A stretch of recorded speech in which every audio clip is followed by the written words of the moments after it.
Party को सत्ता के गलियारे में स्थापित करने में हमारे टंडन जी की बहुत ही महत्वपूर्ण भूमिका रही है। इस सच्चाई को कोई नकार नहीं सकता। कुछ लोग ये कहते हैं कि लखनऊ के अंदर ही उनकी महत्वपूर्ण भूमिका रही है, लेकिन लंबे समय से, क्योंकि पहली बार 25.5 साल 26 साल की उम्र में मैं विधायक बना था 77 में 77 में, तब से आदरणीय टंडन जी के बारे में चित्र में जानता हूं।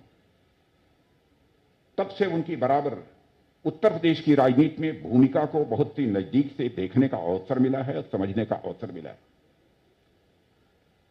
प्रत्यक्ष रूप से भले ही किसी को यह बात समझ में न आती हो कि उत्तर प्रदेश की राजनीति को सत्ता के गलियारे में, भारतीय जनता पार्टी की राजनीति को सत्ता के गलियारे में स्थापित करने का काम टंडन जी ने कैसे किया, भले ही यह कुछ अजूबा लगता हो, लेकिन मैं जानता हूं।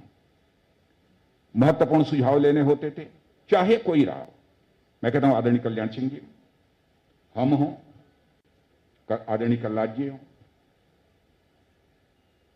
सब यदि कोई महत्वपूर्ण कोई निर्णय लेना होता था तो उसमें निश्चित रूप से हमारे आदरणीय टंडन जी की भागीदारी रहती थी और बराबर उनके महत्वपूर्ण कुछ सुझाव रहा करते थे। इसीलिए मैंने कहा कि उत्तर प्रदेश को, भारतीय जनता पार्टी को सत्ता के गलियारे में स्थापित करने में भी हमारे टंडन जी की बहुत ही महत्वपूर्ण भूमिका रही है।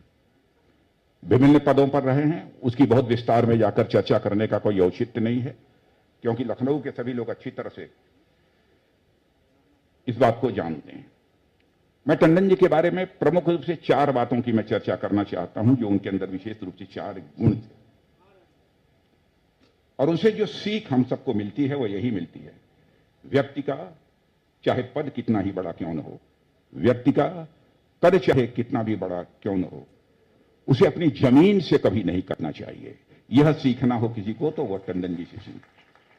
यह मैंने उनके देखा था। बड़े बड़े पदों पर रहे, लेकिन आम लोगों से वह कभी कटे नहीं, क्योंकि इस आवास में जहां पर वह रहते थे, मुझे कई बार जाने का अवसर मिला है। जब भी मैं पहुंचता था तो गरीब से लेकर और जो धनाढ्य माने जाते थे, हर तरह के लोग उनके आवास पर हमको देखने को दिखाई देते थे और सबसे बहुत ही प्यार के साथ टंडन जी की बराबर बातचीत करते हुए भी हमने उनको प्रत्यक्ष रूप से देखा है। दूसरी बात,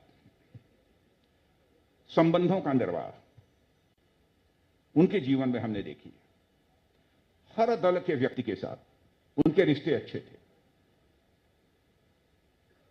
आप ये कहेंगे कि हर दल, मैं कहूंगा समाजवादी पार्टी हो, बहुजन समाज पार्टी हो, कांग्रेस पार्टी हो, जितने भी पार्टियां हैं, सभी पार्टी के नेताओं के साथ अच्छे रिश्ते थे। और चाहे कोई व्यक्ति किसी जाति का हो, पंथ का हो, मजहब का हो, उसके साथ भी उनके बहुत ही अच्छे रिश्ते रहे और सब लोग उनके ऊपर भरोसा और विश्वास करते थे। राजनीतिक जीवन में संबंधों को बनाकर रखना, संबंधों को बराबर जीवंत बनाकर रखना यदि किसी को सीखना हो तो टंडन जी से सीख सकता है। यह मैंने उनके अंदर देखा है। अब यहां तक संबंधों की गहराई समझ सकते हैं कि मायावती जी भी यहां मुख्यमंत्री थे, उस समय भी उन्होंने कहा टंडन जी हमारे भाई हैं। इसको भी मैं भूल नहीं सकता और उसकी बहुत चर्चा हुई थी उस समय। टंडन जी के इस व्यवहार से हम इस नतीजे पर पहुंचते हैं कि राजनीति में मतभेद तो हो सकते हैं, लेकिन मनभेद किसी भी सूरत में नहीं होना चाहिए। यह टंडन जी के इस व्यवहार से हमको सीख मिलती है। तीसरी बात, राष्ट्रीय और प्रादेशिक मुद्दों पर भी उनसे चर्चा आप करें तो बराबर कुछ न कुछ जानकारी देते ही थे। और साथ ही साथ यदि लखनऊ की गलियों के बारे में भी चर्चा करें तो उसकी भी वो जानकारी देते थे। एक टंडन जी की विशेषता यह भी थी। और चौथी बात जो टंडन जी के अंदर हमने देखी, लखनऊ में रहते हुए जो हमने देखी, उन्होंने विकास की राजनीति की है। शायद इसीलिए लोग उनको विकास पुरुष इस उपाधि से बराबर नवाजते थे। जब कभी भी भाषण वगैरह के लिए नाम आमंत्रित करना रहता था टंडन जी का, तो लोग विकास पुरुष कहकर ही लोग उसे आमंत्रित करते थे। कई स्थानों पर जो चौड़ी चौड़ी सड़कें बनी हैं, पुराने लखनऊ में भी कई भवनों को सजाने का, संवारने का काम जो टंडन जी ने किया है, उससे आप सब अच्छी तरह परिचित हैं और बतलाने की आवश्यकता नहीं है। और मैं कह सकता हूं कि आदरणीय अटल जी के साथ जो जिस प्रकार की भूमिका उन्होंने निभाई है, किसी ने कहा कि राम और हनुमान, मैं तो सचमुच उन दोनों लोगों के रिश्ते को जो मैं देखता था, यदि मैं कहूं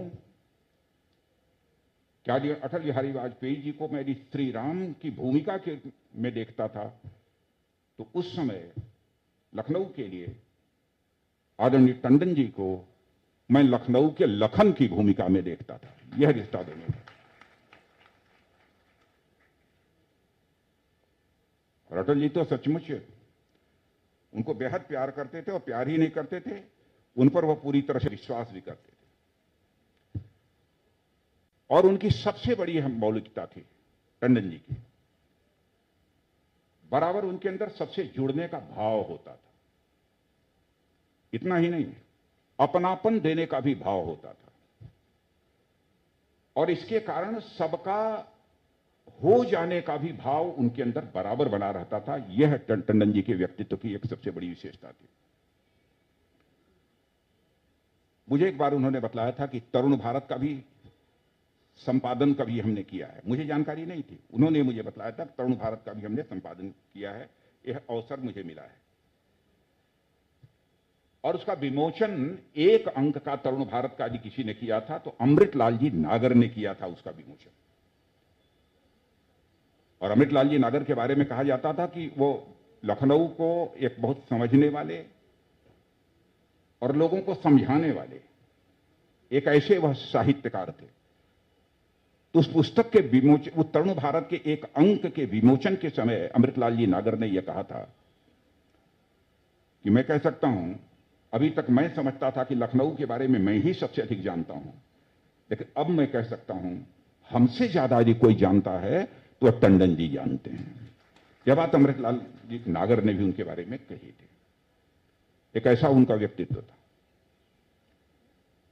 लेकिन जब कोई अपने बीच नहीं रहता है तो उसकी स्मृतियां ही शेष बचती हैं,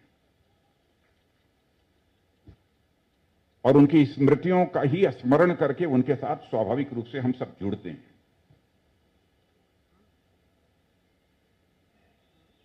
और गोपाल जी टंडन उनकी वारिश हैं। नगर विकास मंत्रालय उन्होंने भी संभाला था, गोपाल जी भी उसी मंत्रालय की जिम्मेदारी बखूबी निभा रहे हैं। मैं उनसे यह कहूंगा कि जो विकास की धारा आदरणीय अटल बिहारी वाजपेयी जी के नेतृत्व में उन्होंने प्रारंभ की थी, वह निरंतर चलती रहनी चाहिए। उसमें मैं भी एक भूमिका का निर्वाह करूंगा, यहां का जनप्रतिनिधि होने के नाते। और इस उत्कृष्ट कार्य के लिए, यानी जो आज टंडन जी की इस स्थान पर जो प्रतिमा लगी है, उसके लिए मैं नगर निगम को फिर से अपनी तरफ से बधाई देता हूं कि अच्छा काम किया। क्योंकि कभी कभी सच्चाई यह है कि टंडन जी के चेहरे की मुस्कान को मैं आज तक नहीं भूल पाता।